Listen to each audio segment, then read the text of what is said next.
Radio, it's the queen of internet radio, and I'm here with the one and only OneLuv Mahugu. How are you? What's up, queen? Glad to be here.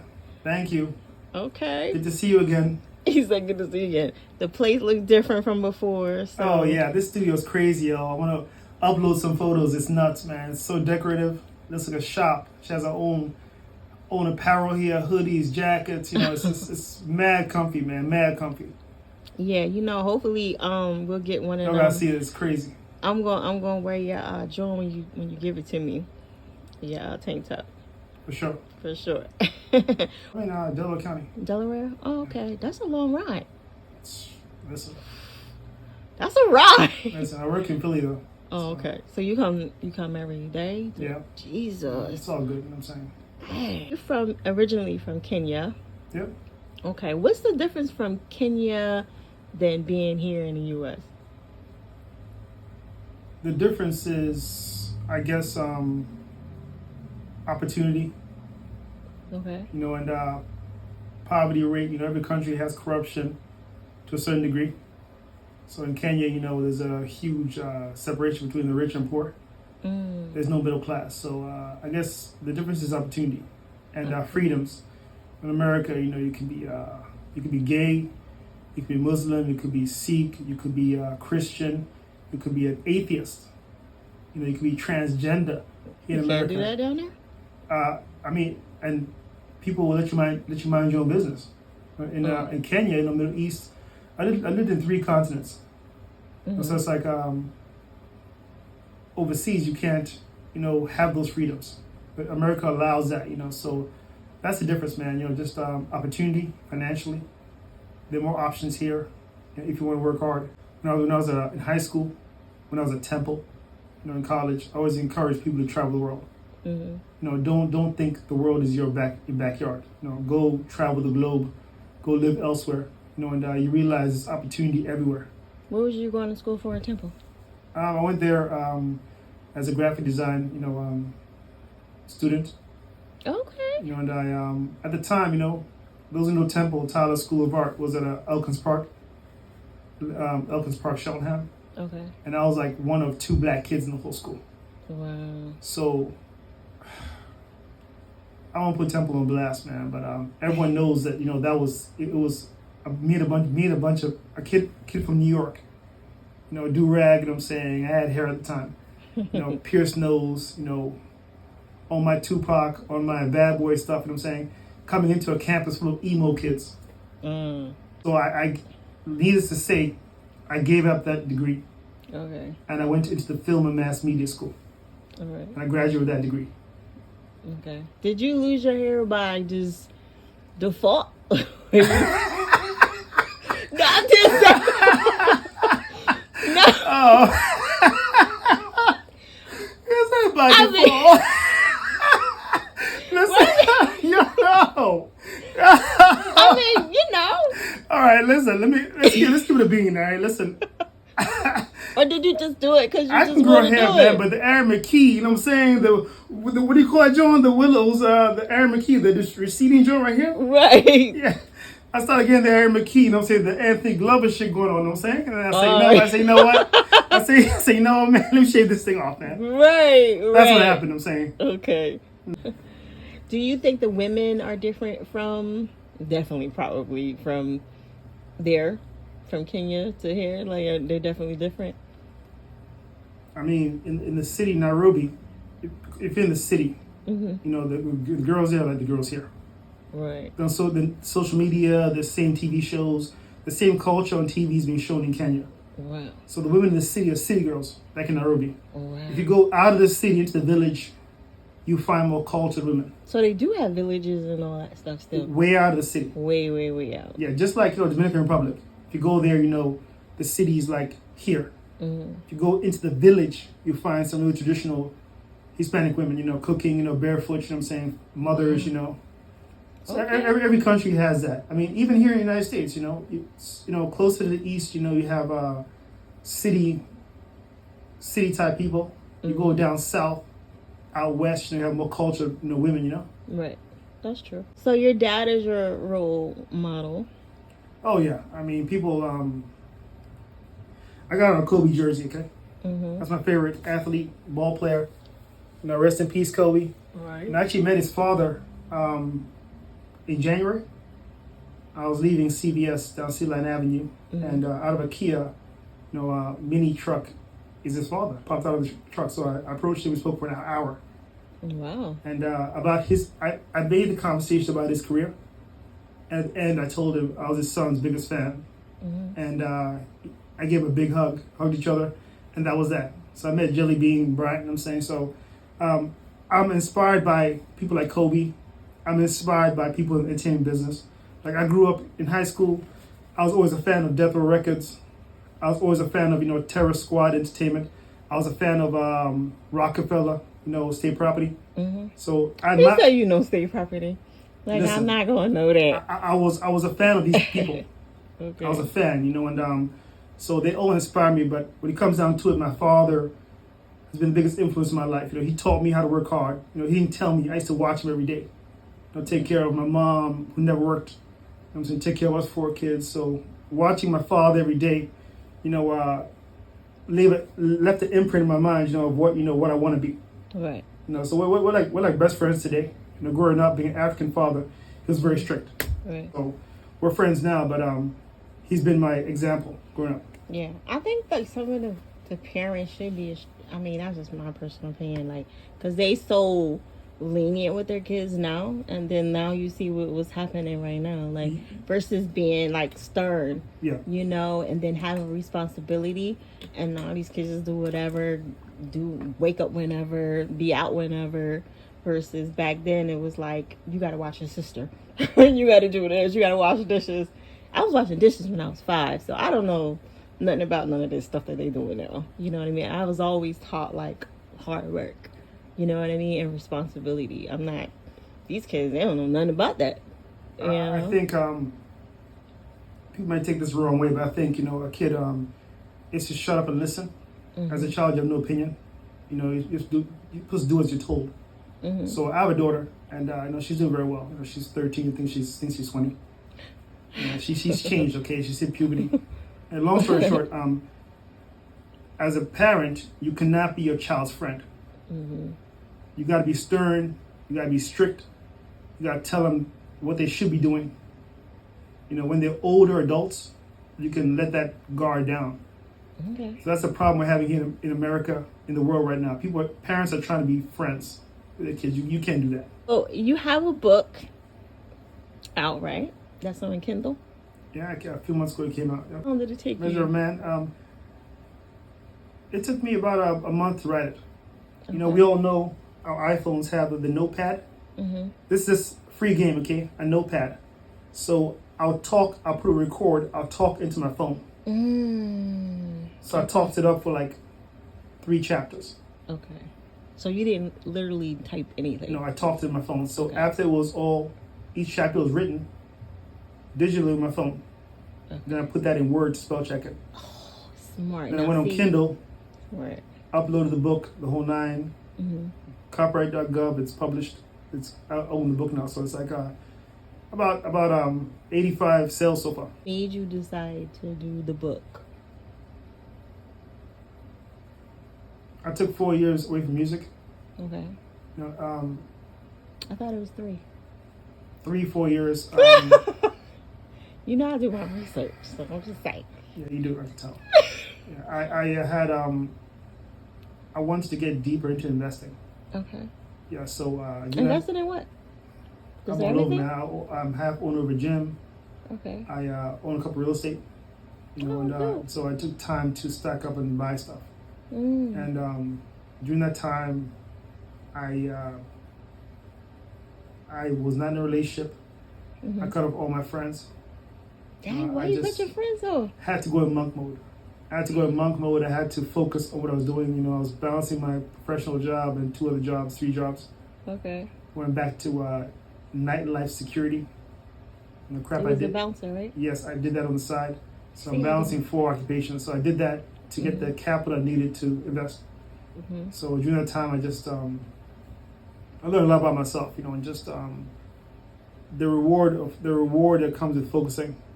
Yeah. You know, and as a man, no one will give you anything. Mm-mm. You know, and anything that's given to you isn't worthwhile. Okay. So, you know, things like, you know, I focused on staying in shape, getting in good shape. You know, well, staying in shape, getting in better shape. I focused on just building mental strength, reaching your limits. So that's the book has all those lessons that I learned. Yeah, I seen some of your stuff on YouTube where you was going. Oh man, you went there? You went there? Of course, I'm supposed to study you and like. Oh my God! Listen, people have the wrong idea. Okay. No, hold on. Let me give you my perception of what I thought of you. Oh man. No, because I mean, but look, you put it out there. You was like, listen, y'all men is lazy. You know what I mean? Listen, and you was going in on the men. So did you get like bad feedback from the guys? I lost a lot of friends. Really? Yeah. Because I mean, what you're saying is really kind of true. You know what I mean? To an extent. I mean, some people may watch TV and they still can do the same things that you're accomplishing. Maybe not as much, but you know, they probably. That's all I wanted to know. I wanted to see how you felt because you was like, you lost some friends. Do you regret it? You look like you regret it.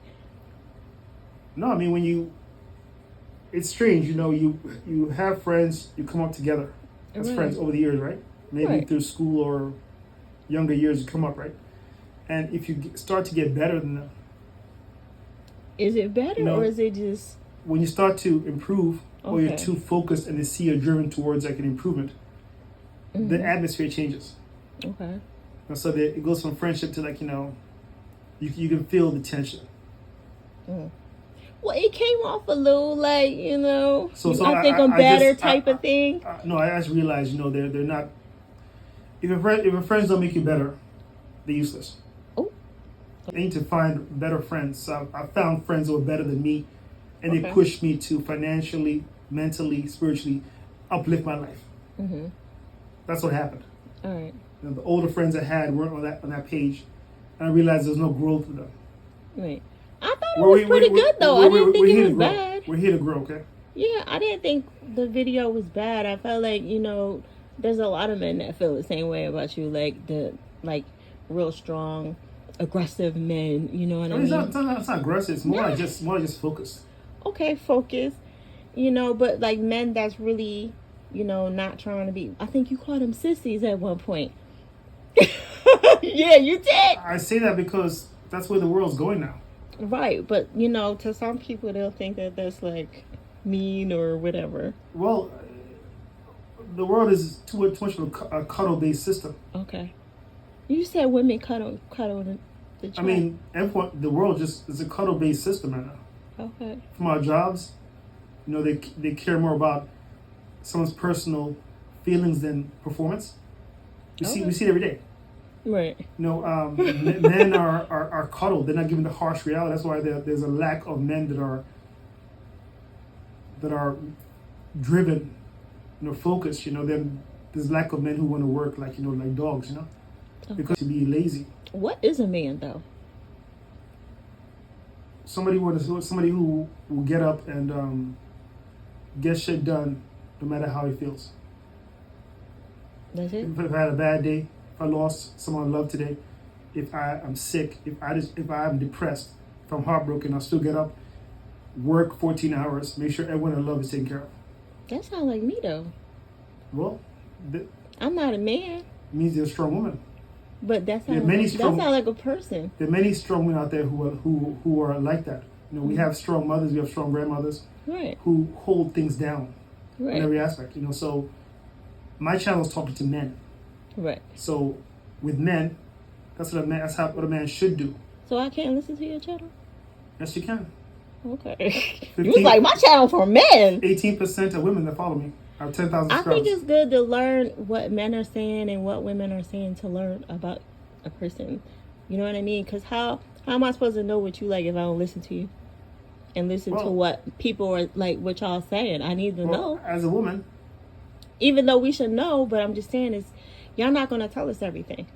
You know what I mean? Y'all going to get chitty chatter on the YouTube more than y'all would telling your own girls sometimes.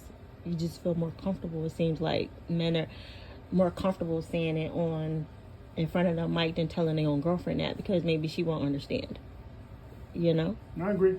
You know, women feel like, oh, I can't tell you this because you don't understand and you're not going to listen to me. So I'm going to go out here and vet the Instagram, social media, or my girlfriends. You know, instead I should be talking to you, but you don't want to listen to me. So, like, we get like that. And that's how the world is somewhat, right? Well, I think if you're in a relationship, if you're a man, you're committed to a woman, and you're with her, okay? And you're taking care of her. What? She's off social media. She's off social media? Yeah, she's off social media. She's done with that. If she has a business account, okay. But you on Instagram. It's not the same. What? It's not the same. It's double standards with you. It's not the same. But you're on Instagram just like she would be on Instagram. For business. For business. Yeah, but yeah. If you're committed to a man, okay, essentially you're his woman, you're his property. Property? The word might be harsh, but that just something. So are you property too? My job is to take care of you. It's not equal. That request is a you very. You gonna get it right? They're gonna tear you up. It's a very small request for a guy who's taking care of you. Think about it. The guy is taking care of you. What if she's taking care of you? Pause. That's a very small request. You said pause. But how's it an argument? It's not an argument. He's taking care of you. No, I'm saying that it's. Listen, in the world today, things have changed, right? Society has changed. With him? No, but because like some men are like trapped in 1940. You know what I'm saying? Stop. Listen, y'all trapped a little bit. So because you're trapped, you think I got to take all the responsibility, and women are saying, "Hey, I work too. Why can't we take care of each other?" Like, I know you a man, you can hold it down, but what's wrong with my money? What's wrong with me taking care of you? Let me ask you a question. Right. In the 1960s, 70s, even as far as 1990, right? Mm-hmm. The rate of marriage rates of staying together was 85%. Right? Right. Now, divorce is close to 59, half, right? Right now, right? Mm-hmm. Because the old way has always worked. The old way? Based on stats. The old way wasn't on Instagram, like you said. But what I'm saying, it's always worked, meaning... It did? Because they were cheating back then, too. See, the old way worked because men had a lot more control, right? And women didn't work at all. I mean, so men had a job, mm-hmm. and men were controlling everything. Also, mm-hmm. women understood their position, meaning there's glory and there's more value in raising a family, your legacy, and supporting a household, being a strong matriarch for your family. Okay. Men are concerned about that nowadays. No, I'm telling you why things worked statistically back then. Okay. Yeah, women don't care for that right now. Women throw their kids in daycare. No, men don't care about that. Pause. Men don't care about that. We're talking in regards to women now. We can switch to men later, but listen. Hey, listen. Hey. Ladies, hey. You hear Listen. this? Mm-hmm. Let's be honest. Women have children, okay? Right. Let's say they have a man who's of means, okay? Okay. They'll throw their kids in daycare, refuse to stay home when they can. Refuse to, okay? Things have changed in that manner, okay? There's no focus on home, children, and raising a family anymore. TV, media is saying, go out there and just be single.